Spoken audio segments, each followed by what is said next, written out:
Assemble! Stay dandy, baby. Digimon Adventure Episode 3 was certainly worth the wait, as we finally got to see Omnimon in action. I still cannot believe that they have decided to go ahead and give us mega-level Digimon in the third episode of Digimon Adventure. I really thought that they were going to go the old-school route like the original series and slowly build up the evolution process of the Digimon.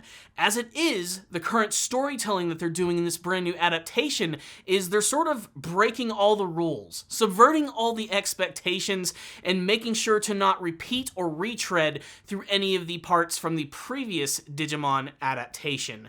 And to be honest with you, I'm really enjoying that. Although it looks like things are going to be getting back on track very soon, as the first half of this episode is mostly devoted to Taichi and Yamato using the power of Omnimon to take down Argomon, and it's a pretty fantastic action scene to say the least. Omnimon himself has a really great design, not just being a straight composite of Greymon and Garurumon, but being something entirely all his own. This Royal Knight, which still manages to carry some of the themes of those two Digimon, being the arms, one transforming into a giant sword and the other one a giant cannon of pure death. Otherwise, he looks like a giant paladin of justice, which is the perfect juxtaposition to Argomon, which is essentially a giant demonic beast. And the action scene is fantastic. I really love that Taichi and Yamato are actually there right in the action, riding on the shoulders of Omnimon. It presents them as more of like helping out in this actual battle as opposed to just being on the sidelines and commanding their monster to actually fight for them. They get right into the danger, and I think that really heightens a lot of this episode.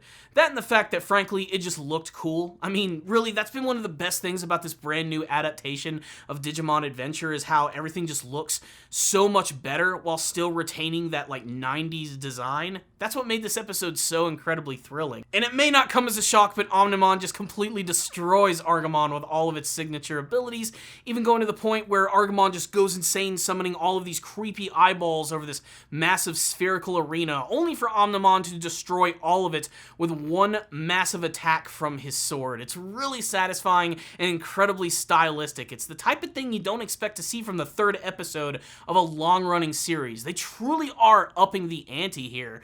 And as if that weren't enough, they're able to use their crazy power to sort of attack this missile as it's heading for Tokyo, being able to sort of attack from inside the network and diverting the actual missile itself as it goes off into space and explodes, freaking out everybody and shutting down all of the technology in Tokyo.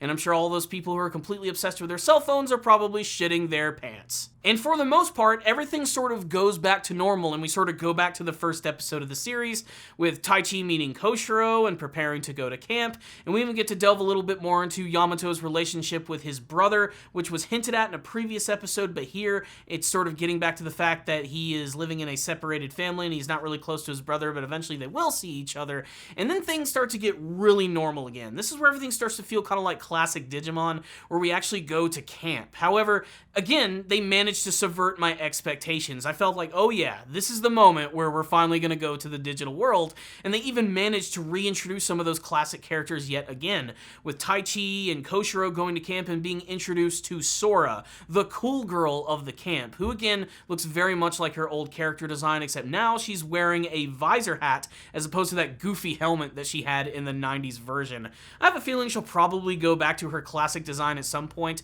but it was really cool to see another familiar face. Not to mention we got to see Joe, who is continuing to be his crazy, neurotic self, trying to work with these kids, but for the most part, he has no interaction with the main characters in this episode.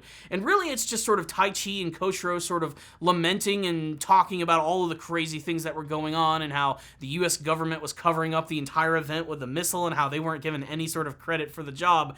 Go America. And then the episode ends in a nice, shocking twist where Taichi does in fact end up going to the traditional digital world of the series, which has a brand new shiny makeover with tons of Digimon inhabiting it, and he also gets his first reunion with Agumon, which is really awesome. This is where it looks like the series is finally going to get into itself, and maybe we'll get to see those other characters actually arrive in the digital world as well, as it looks like the preview for the next episode is going to be mirroring a lot of what we saw from the original show. It looks like Sora's going to be coming in, where she'll probably meet her Digimon, and we'll get to see Bergermon for the first time, but otherwise, this was a pretty good episode of the series. series, which stopped doing all of its original stuff before it looks like we're returning to the form of the classic Digimon adventure. So, what's the rundown on this episode of Digimon Adventure? Again, the first 3 episodes of this series are completely different than anything from the original Digimon Adventure, and I absolutely applaud that.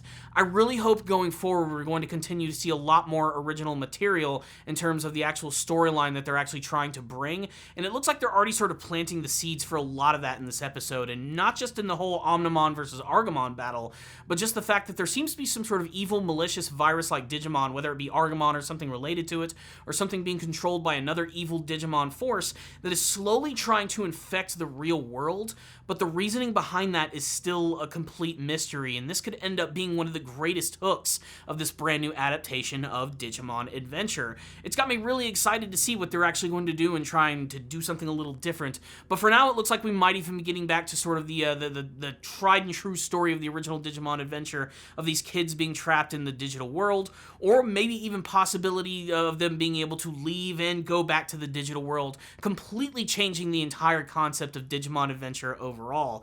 There's a lot of promise for what the future is actually going to deliver, and thus far, I think this has been an incredibly nostalgic experience while feeling completely new all at the same time. Honestly, I think this is how you do a reboot. You take a lot of familiar elements and you completely turn them on their head and give the viewer something that they were not expecting to see. And like I said, if you just wanted to see Omnimon beating the shit out of an evil Digimon, well, this is the episode for you. I thought that this was a really solid experience, expanding on these characters and giving us a little bit of dip into what their actual personalities are going to be like, showing how they're different, showing how they've changed.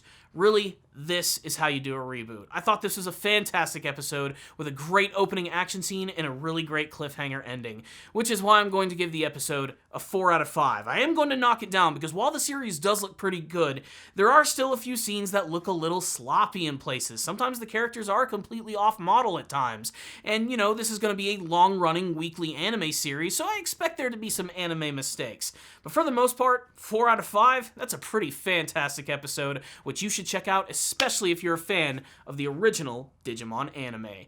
So there it is. That's my thoughts on the episode. You guys definitely need to check it out. If any of you did watch the episode, tell me what you thought about it in the comments section below and what you hope to see from the rest of the brand new adaptation of Digimon Adventure. Do you really hope that we're going to see some brand new storylines, brand new characters, brand new Digimon? What do you hope stays the same and what do you hope changes? Let's discuss all of it in the comments section below. So thank you guys so much for watching this review. Please subscribe to the channel for more videos just like this one. Go ahead and digivolve into your mega form and hit that like button. Really helps out these videos a lot. But if you want to go the extra mile, please check out my Patreon in the description box below. A little bit goes a long way in terms of the donations, and you could even get a very special anime review made just for you through these donations. So thank you again for watching this video. I'll see you all next time, and as always, stay down there, baby.